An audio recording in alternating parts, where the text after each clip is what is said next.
법원은 예외적으로 숙려기간을 기다리기 어려운 특별한 사정이 있는 경우 기간을 줄여주거나 아예 면제해주기도 합니다. 안녕하세요. 이혼 전문 권민경 변호사입니다. 협의이혼 시 법적으로 정해진 숙려기간이 있는데요.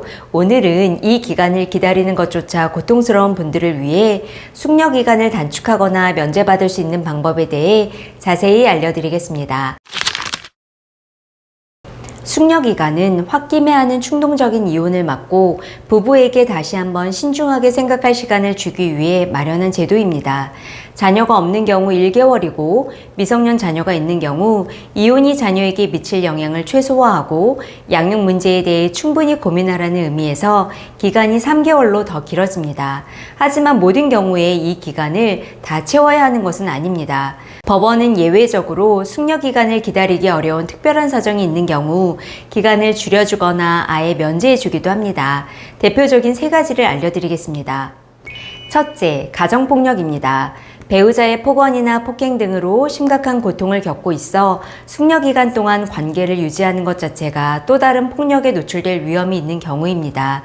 이혼을 결심한 뒤에도 같은 공간에 머물러야 한다면 하루하루가 끔찍하겠죠.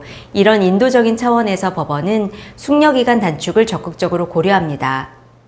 둘째, 당사자 중 한 명이 급하게 해외로 이주하거나 장기 출장을 가야 하는 경우입니다. 예를 들어 이혼 절차를 마무리 짓지 않으면 해외 파견이나 유학 일정에 큰 차질이 생기는 상황이죠. 단순히 해외여행을 가는 정도로 인정받기는 어렵기 때문에 왜 숙려기간을 기다릴 수 없는지 그 시급성을 입증해야 합니다.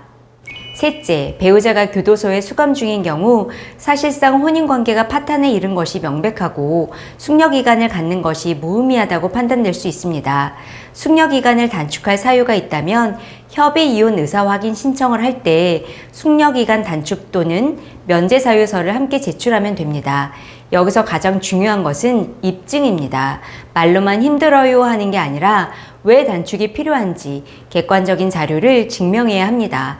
가정폭력이라면 진단서나 경찰 신고 내역, 상담사실 확인서 등을, 해외 출국이라면 항공권이나 재직증명서, 비자 발급 내역 등을 준비해야 합니다. 그렇다면 숙려기간은 얼마나 줄어들까요?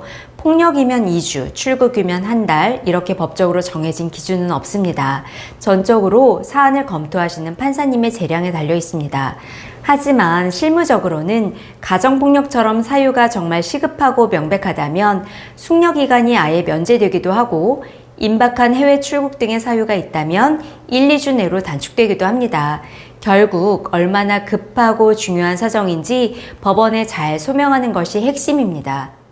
정리해 보겠습니다. 협의이혼 숙려기간은 원칙적으로 지켜야 하지만 가정폭력, 시급한 해외 출국, 그 외 참을 수 없는 고통을 증명할 수 있는 사정이 있다면 법원의 판단에 따라 단축되거나 면제받을 수 있습니다.